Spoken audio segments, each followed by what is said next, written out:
a good girl, she barely go to club. I changed her life, now she like fucking on a thug.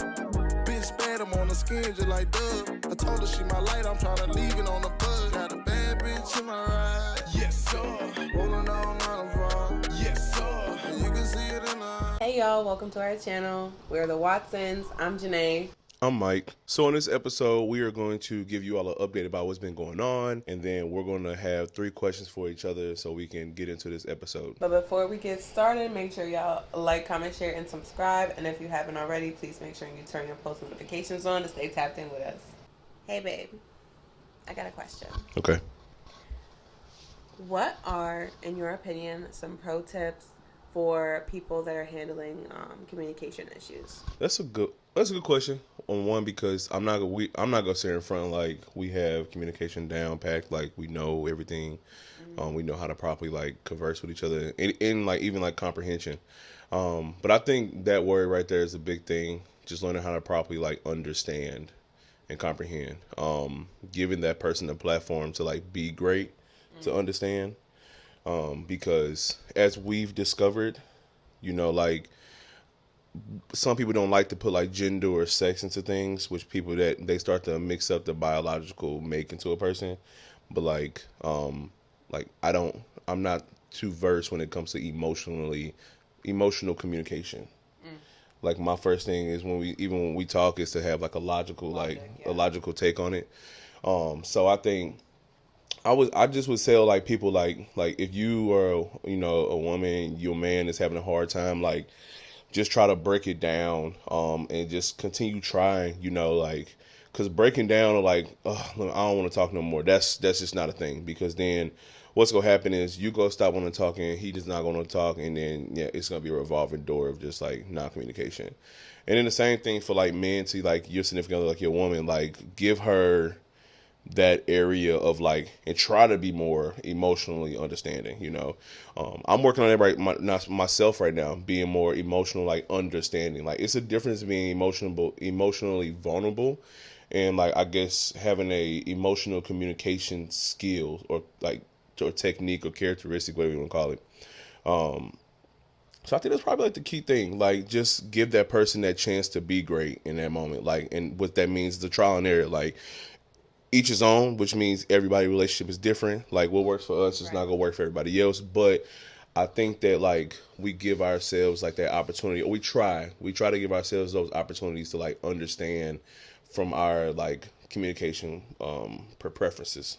Right. So I guess And I think just to that point also, just not judging each other, or like trying to get like looking at it as like a problem that you both are working to solve, rather than like, you don't understand me, I don't understand you, this is not going to work type thing. Baby? Yes? I had a question for you. Let's hear it.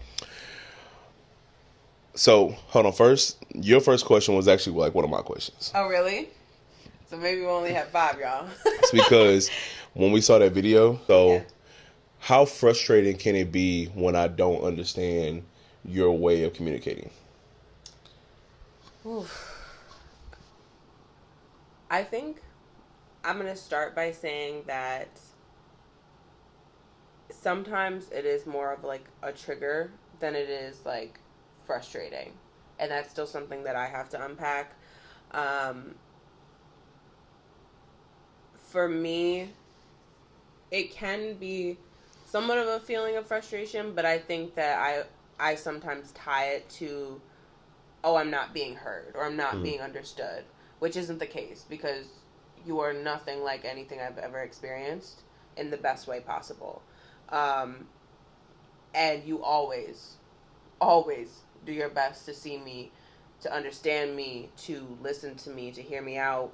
I think that video for me also kind of like it clicked. Something that you've told me multiple times, but I'll be like, you know what I mean? It's hard.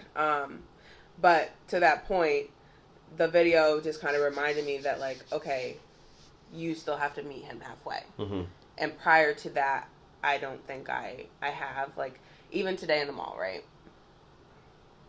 Complete emotion. Reaction off of emotion. But the turnaround for me was quicker in terms of just, like, hearing you. because I was like, okay, this, and I was able to identify the fact that, okay, my feelings were hurt because I felt like they didn't have something that was for my body. Mm-hmm. And that's the feeling, and I was like, he doesn't deserve me taking this out on him. Can you tell me the question again? I feel like I just... So the question... No, it's okay. The question was, how frustrating is it when communicating to me? Thank you. So to go full circle, I think the frustration, the little bit of frustration that I do feel is just because, like, kind of how the video described, like, there's just certain things you're never going to be able to fully understand because you haven't experienced them, and you probably never will. Because it's just, like, extreme emotion that, realistically, I don't think you have the you would have any interest in. It's just not something you would care about. You know what I mean? Like, little things that happen that I'm like, oh my God, how do you not understand, like, why this is such a big deal? And it's like, he just doesn't think that way. And just accepting over time that that's just how it is, and that, like, we have to meet each other halfway. Yeah. That kind of makes it less frustrating and just more of like this is the person you love, and they don't have to think like you. And understanding that I know in my heart you're going to do the best you can to understand me day in and day out.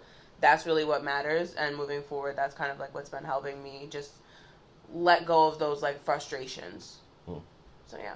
Okay. That's a great point. Thanks, babe. Yes. And I also want to applaud you because your turnaround actually, like, was amazing. Because, like, I think we walked to, like, the front of Apple Store.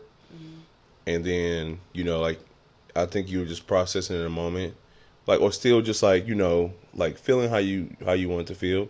And then I want to say about before we got to that, your new favorite store. Yes. I think about right there is, I think when you, like, grasp, like, what I was saying, and, like, okay, this is not, like you said, this is not nothing to do with you, or this is, like, something internally. Right. It's like I said, I just want to applaud you and, you know, commend you on just, like, doing that, because I know, like, you know, past things happen into people, and I know they cause certain things, and, you know, like, so I just want to applaud you for that. Thank you, brother. Of course.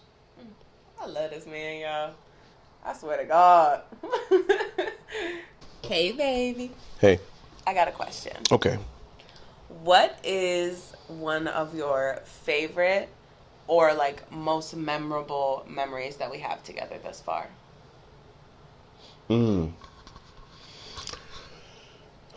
I think I got a few, if that's okay. Yeah. I love that. I think my biggest one, and I'll give y'all, like, a little story or whatever. So, throughout me going to therapy over the years, I've discovered that I got middle child syndrome. I told you about that. You know, because, like, you got older siblings they worried about, younger siblings they always worried about, and so you kind of get the leftover attention, I guess, in a sense. And so my favorite moment was when you told me that I was your favorite person. And that meant a lot to me because when I tell you, like, and I told you this before, but nobody has ever said that, like, yo, like, you're my, like, go-to, like, you're my, you know what I'm saying? And so it's not that I, like, I don't go to you for happiness, like, type of thing, but it was like, it's very reassuring to know that, like, it's somebody out there that values me equally or more than I value, like, them. And so when we have those little things when you're going to work and, like, before we start our day and it's like, I love you more, those are the things that, like, resonate with me. And it's like, wow, like, I'm really somebody's favorite person, you know? So that's one memory I can say that was like top tier. Come here. I sideswiped. Yeah, I know. Y'all, he be getting mad at me when I be kissing him with my lip gloss on. Look at him. He rubbing. I didn't even kiss him. You did. All right, I'm sorry, baby. Continue. And so my next one is going to be when all of mine are not like the ones probably somebody would think. My next one is when I came to visit you and we went to the gym and you watched me play basketball. And the reason why, because like, if like some of y'all don't know, if y'all like follow me on my other TikTok accounts, I do basketball training and then like on court and off court. And so I'm a gym rat. I love being in the gym, and that's one thing we've been doing like consistently a lot lately. Like Juneay's down 15 pounds. Period. I'm down 20 pounds right now. And so, you know, when you came to watch me play basketball, like that meant like so much to me, you know, because like it just shows that one, we don't have to go to like Ruth Chris, or we don't have to go to an actual NBA game, or I don't know, I can think of anything extra extravagant equivalent to going to the gym. It's just you enjoy watching me play, you know what I'm saying? And even now, like, and I can't say like specifically one moment, like every time that like we go to the gym, I enjoy like hitting a shot in front of you, or like hitting a move and pull up in a nigga face, and you be like, ooh, you know. Yeah, that's my man over there. You know, I enjoy it a lot. Just one, because when it's dudes like sitting down next to you, the first person they most likely go talk to after I hit a shot is you. To be like, your boyfriend really good at basketball. It's like, yeah, you know. And they do. And so that, and then I guess this past weekend is one I want to put in my books heavily. Because I got one more after this one. But this past weekend, we ended up going to the New York State Fair in Syracuse, and I won Juneay a avocado, this huge avocado thing. Y'all, like, it is so freaking huge and fluffy. and so that was a great memory, because as I told you while we was walking, like just based on things that have happened, I've never had like a great experience going to like a carnival, or like going like just out, you know, like that feeling like dull, you know. But like no matter what, like we was sweating hot, you know. And we just walking around. I'm talking about we went through this damn agriculture thing while we in there. We both thinking about this looked like slave shit, you know. And so just feeding off that energy, you know, always having fun, like finding the smallest little thing, you know. And so, and then also it just tops it by, you know, I got a friend named Emmett who him and his girlfriend went to the carnival as well. And he was like, he ain't gonna win you nothing. And it just made it even better when I won you the avocado. Just because one, I love how you was like, the avocado. It was like you already, so it was great and reassuring as well another way, because you already had in your mind like, my man finna win this. Like, oh God, I told you that. I said, I already knew we was going against like 12, 13, 14 people, and I was like, yeah, my man got this. I'm not even really gonna play for it. I'm just gonna shoot this thing and look up and figure out which one I want. So, wait, so you wasted $11? No, I tried, but I'm saying that when I first started, I'm not gonna lie, I was looking up a little bit. I tried to aim it, but then once we got going, I started shooting, but then I realized as I'm looking up, I'm like, ooh, his going. I said, yeah. Okay. So then I was like, you know, I got a little safety, because at that point I had already missed. You know, you have to get it right off the gate. You gotta get right off the gate, or you're not gonna win. Okay, I got you. Make sure we don't spend we don't waste no money around here. I didn't waste no $11, baby. Alrighty, and then my last and my fourth, I just put number 4. Okay. And there is no particular order. I'm just thinking like, you know, but number 4 would be New Year's, or the day after New Year's. Okay. So Juneay met me in New York City, like Times Square, I think it's called, right? Yep. So we went to Times Square. We didn't go the night of New Year's Eve, or like the day, like we went the day after. So we went January 2nd, and like we see the ball, like them like taking stuff down, all this stuff, and like you could just see hella people down here and stuff like that. And it's like one, like me being from where I'm from, like in our downtown St. Louis, like we have nothing even close to comparison to what like downtown New York City is like. Nothing. Like it ain't no big ass lights. Like you don't got no Foot Lockers downtown. Like, you know what I'm saying? We don't got no big ass ball finna drop down and count down from 5 or 10. You know, so or buildings like that. Yeah, and like it was just amazing, like just seeing all these people. And don't get me wrong, like every city got its like up and downs, but it was just amazing. And then also like that was probably like one of my first times I got a chance to see you genuinely laugh and smile. Cause you know, like that's one of my screensavers is like you genuinely like smiling, like not for like Instagram or us doing like a little post. Like this is like you and your genuine like happy like mode right now, and I'm big on that because I like to remember those times of like you were like really happy during this time. You know what I'm saying? Like this wasn't like a hey I got some new shoes smile. Like it was like no I'm hella happy right now, Right. in my shirt as well. Boom. Hey baby. Hey baby. I have a question. Shoot. So, with this past weekend, I think this is the most involved you've been, and you've seen me like within my craft. Mm-hmm. How did you feel about this weekend? Ooh, okay, that's a good question. Mm. I'm gonna start by saying I appreciate the fact that you included me. Mm. And I think I spoke a little bit to you about that, but just like that feeling overall for me of just like knowing that my man genuinely enjoys spending time with me and also just like values my presence is very meaningful to me.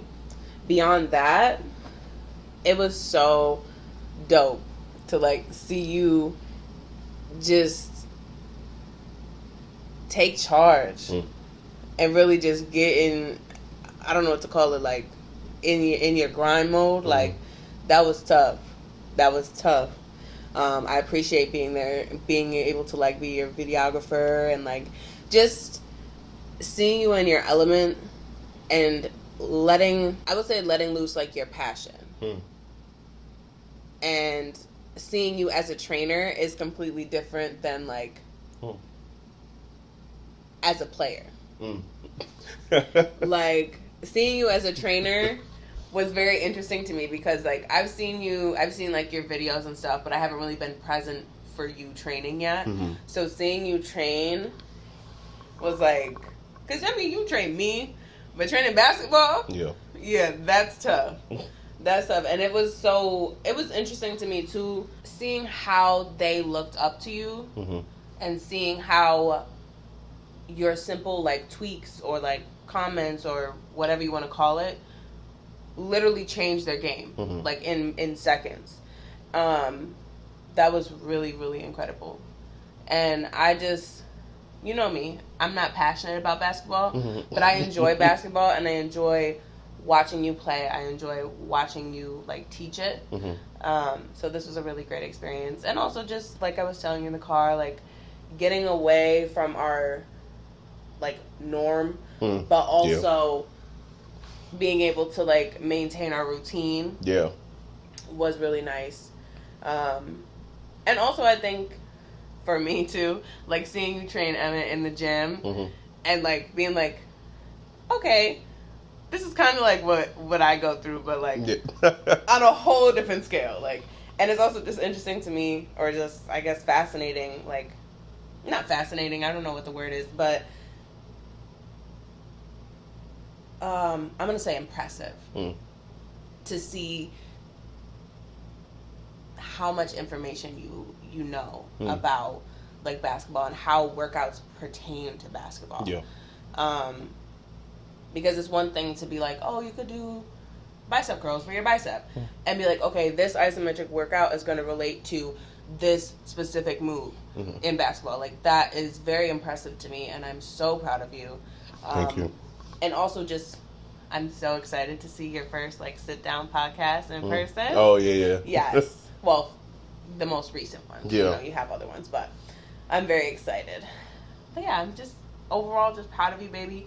And I really appreciate you like including me in this experience. Yes, of course. I actually, because I was thinking about it yesterday, like after we left the gym, and I'm like, wow. I'm like, she actually got to see like me and my element, like me as like a professional basketball trainer, and like me as a podcast host. Like you get to see like the full glimpse of who and what is Michael Watson as far as like basketball, you know.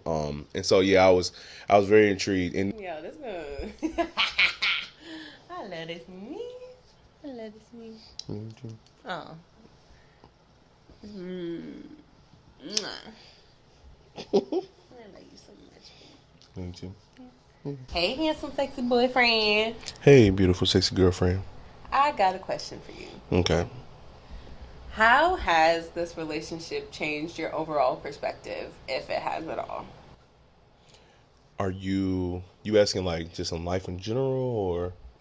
Or if you want to get more specific, I'm open to that too. I think I'm becoming even more patient. Like I've always been to a certain extent I've been patient. And I mean patient like as like a whole. Like as I told you, like my dad would say like I got like that young bull mentality thing.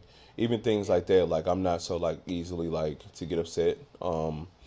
Just because like I'm starting to like think future wise. Like not saying my every move is like about my future or our future, you know, but I just think like okay, you talking cool, like I'll let that be, you know. Or even when we get in certain situations and we might not fully grasp the understanding of what's going on, it's one of those things where it's like I'm starting to reevaluate even more than I already have done before, just to check myself because pride's a motherfucker, and I'm not in a no, I don't want to be in a position to allow my pride to mess something this good up.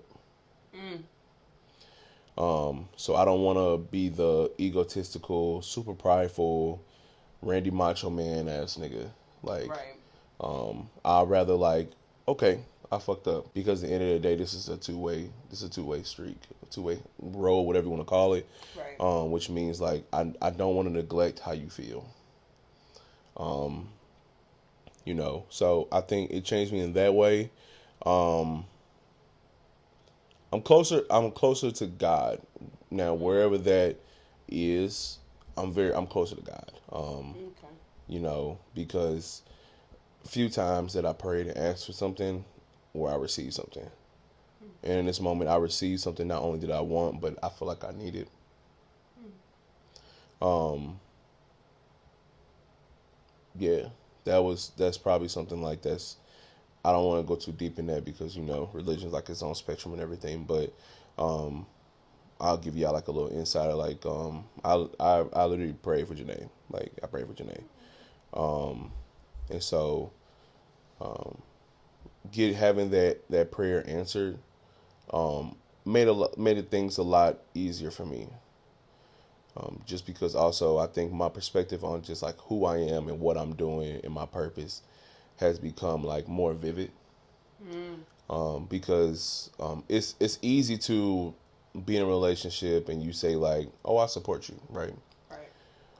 But it hits way different when a person says things like, or if I say like one thing we don't say is Lil. We don't be like, we don't say like, oh yeah, my little podcast. Like Juneay is very like great at telling me like, no, it's not like, no, it's your podcast. And so me now, like when I ask Emmett, like how often do you like applaud yourself? And so you've given me that, you've spoken so much life into me that allowed me to like applaud myself. I feel like especially as black men or just men in general, we kind of forget to do that because we always say things like, well, I'm supposed to do this. And I remember in our relationship when we first got together, I was like, well, I'm supposed to do this, but I'm still supposed to applaud myself for doing these things. Right. You know, and so I guess just giving myself that praise, recognizing that like none of this is by mistake. That it's supposed to happen as designed, how it's supposed to be designed. And I think just my hunger for like not being mediocre. I enjoy like prime example today when we left the movies. It was a couple that got in the car to the left of us, right? He let his significant other get in the car by herself, and as I told Emmy yesterday, you don't touch doors. That's something I pride myself on because my mama raised me that way, and my dad did as well. I really like praise myself and like make sure like you don't touch no doors. Like if I can make sure I open every door for you. You know, of course, in certain situations, but in those situations, I feel like even more of a better man because like it's niggas out here who won't even hold this hotel door open for their woman, and that's nothing but one door. Let alone me, I'm trying to hold 50 doors a day for you. And so I love. And beyond that, if you don't mind. Yes, okay. And beyond that, you literally don't let me out of your sight. Like wherever I am, whether you're reaching your hand back, making sure that I go first. Like it's never like, you know, because I was just thinking about the time that we saw the couple where like the guy just got out the car and left his girl, Yeah. and she or vice versa, and like even today, like. To that point about the movie, I don't know if you peeped, but that was the same couple that came to the mall. I was Go ahead, gonna bring it full circle. Go Yeah. ahead, go ahead. Let me stop. And so like the guy, because like I don't know if he's seen us park. I don't know. But all I know is when we got out of the car and we started walking, I seen him open the door for her. Mm-hmm. And so it's not a thing of like I'm trying to flex on other men, but I take pride in me like helping other men understand this is how you be a protector and a provider for your woman. It's not just about like, you know, fighting every nigga that look at your woman, but it's about like taking those stresses off your woman. Like I know I'm with a plus size woman, which means it's already enough. She gets enough scrutiny from the society of being a plus size woman.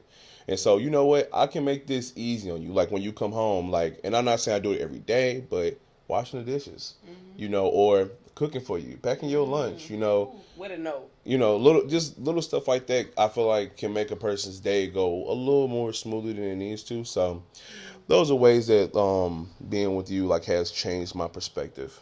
I had showed you the clip from the same couple from the other clip. Okay. But she was talking about how powerful that can be, because like it's the difference between like full blown like submission to a man that's undeserving and submission to a man that is deserving. And how powerful it can feel to know like I don't need to, like I can sit here and wait for my man and he's going to get the door for me. Like I don't know, like that feeling, like you said, takes a weight off, but it's also like so safe. And like it does speak to that protection. Like I just know my man is going to be there for me, whether it's opening a door or like the worst thing that ever happens. Like I know he's going to be there. And that's just a daily reminder of like you showing up for me, and I just really appreciate you.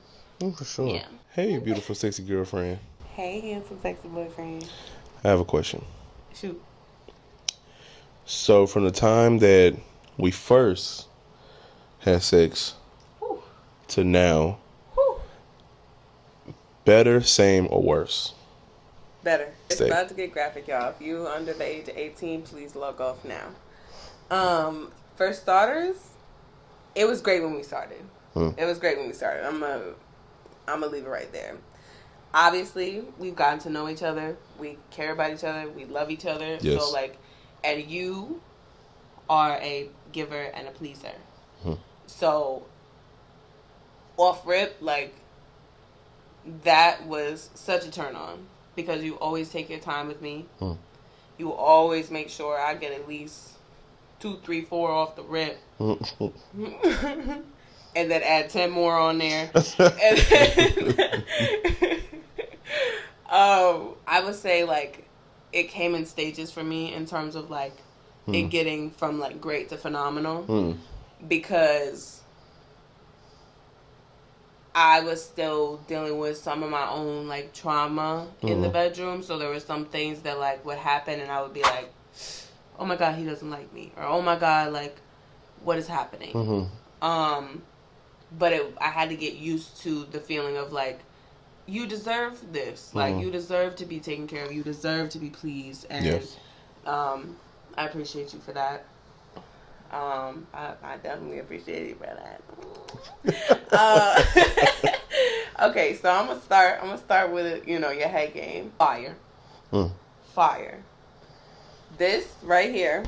This guy right here. I need a North Face. Head game cold, put a North Face on you. First man in my life to like legitimately make me squirt. And I will say this, like the first man who was really invested in my pleasure. Like obviously I've had sex before, I've enjoyed it before, but like sex with you so amazing.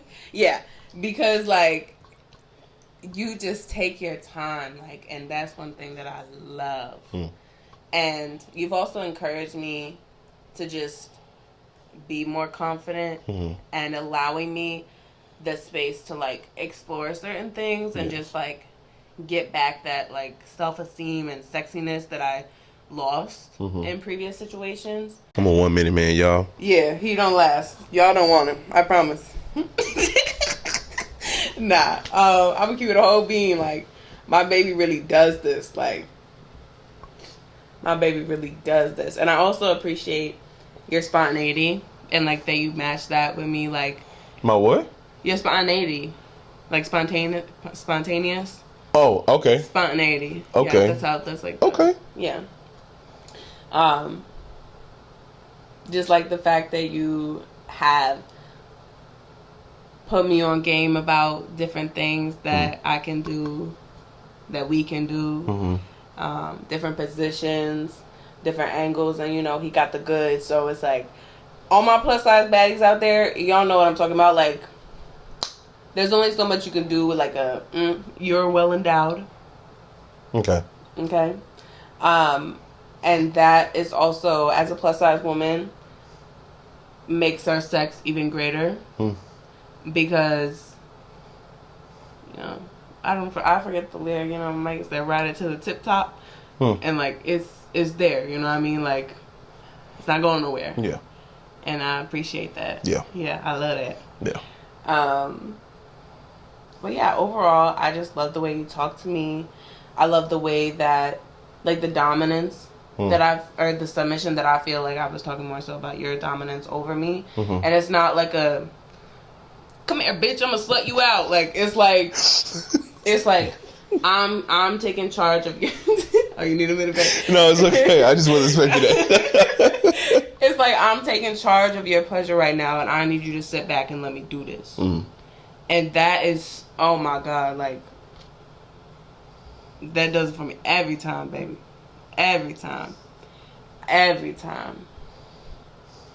Because you're so, it's like, it's the perfect mixture of, like, aggression and softness. Like, you're so tender with me, but also, like, I know you're going to give it to me good. You know what I mean? So, yeah. I could go on and on, but I didn't want to get too in the weeds with that one. But yeah, it's okay. Because for a minute there, I was. You was getting a little erect. I was getting hot. Yeah. You was getting hot? You want me to dab you? I'll dab you. Yeah. You Cool you down a little, baby. You touching the wrong head. That's hot. Get out of here. Yeah. You know how I was saying, like, to you, like, as men, we like to know that we're valued. And when you say things like, like, you might compliment my size or, like, after we do it, you, like, even hearing you, like, whoosh, or, like, or, like, I think before we came out here, we did it and you, like, fell asleep, knocked out. Like, immediately. But now it's like, I'm the best. Like, I'm the best. There is nobody, like, near me, not even close. It's like, stamped and approved. It's nothing you can do to beat me. Like, I'm gonna do it the best. I'm gonna make her come the hardest. Like, I'm gonna make her squirt the best. Like, like whatever obstacle to reach that end goal, like, I'm gonna go through it to do it. I would like to applaud you as well, because now I'm a bigger guy. But like, I would never like compare it to being a plus size or bigger woman. Yeah. And like, cause like, even like, I'll applaud you as far as like, we talked about it a couple days ago, but like, you ride me, like, and like, when you be doing your thing and when you taking control, I love it. You know what I'm saying? Cause if I be honest, like, missionary is a great position to see you come, but you riding me? Oh, what? You making yourself come, and I get to see you make yourself come? What? And like, while your body doing like the Harlem Shake? Oh, yes. Like, it's nothing like it. Yeah, it's amazing. So, yeah. Well, y'all, this is the second episode of I Got a Question. As you can see, things got a little spice at the end. We really appreciate y'all for tuning in. Just make sure y'all like, comment, subscribe, and if y'all haven't already, turn that post notification on. Or else. Yeah, or else. Get your ass beat. As time goes on, we will make sure that we like posting more, just because like these videos are a little longer. But we'll put them in parts for y'all. And then make sure, if you haven't already, please follow our TikTok and Instagram account. And without further ado, this is the Watsons.